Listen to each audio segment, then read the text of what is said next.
Hello, my name is Mikael Forslind. I am one of the co-founders of Elden Pixels and also the game designer for Avoid Hope.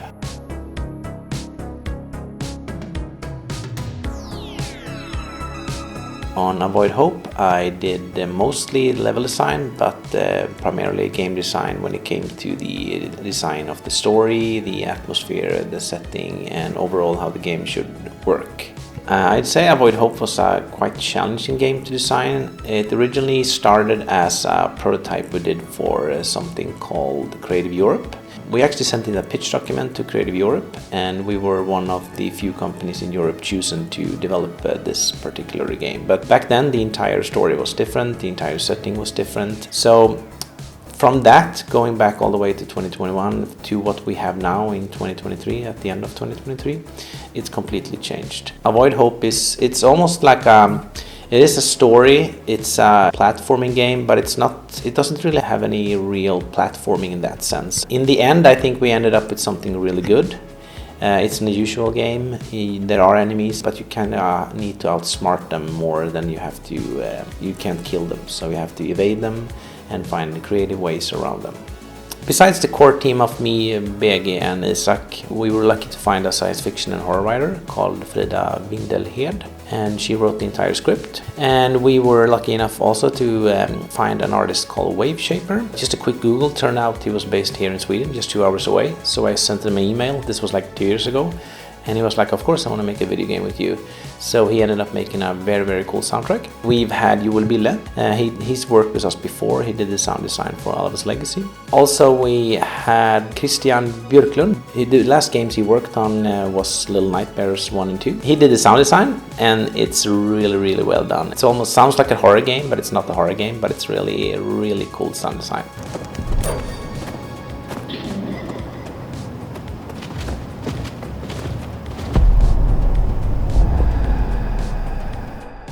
The inspiration for Avoid Hope came almost 100% from movies. Mostly I'd say the horror movie It Follows, which kind of inspired the enemies and the whole overall music as well.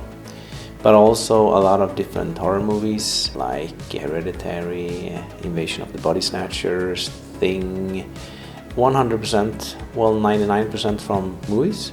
But also from, I'd say, particularly one game that I played as a child called Another World. There's a good behind-the-scenes documentary about Another World where they talk about the overall making of the game. And I can't remember if it's a programmer or the sound design, but he talks about the creation of Another World, and he says it's more a feeling than a story, and that's something we took to Avoid Hope as well. We kind of wanted to create more of a feeling than a story. Early 2021 we started with Avoid Hope, and that was at the point I thought that was fun and interesting because we did like a technical assessment of the prototype, which is something we haven't really done before, because when we made the Alva games we just started to make them because there were so many games to look at and be inspired from. But with Avoid Hope that prototype dramatically changed.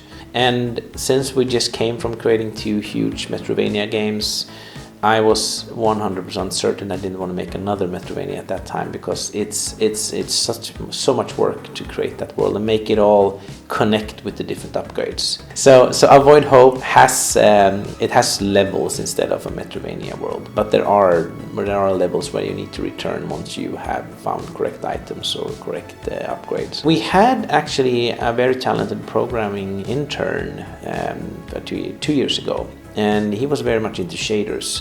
So shaders is this technique you can use to apply different programming techniques to light and art and make stuff look cool without doing the art of sorts.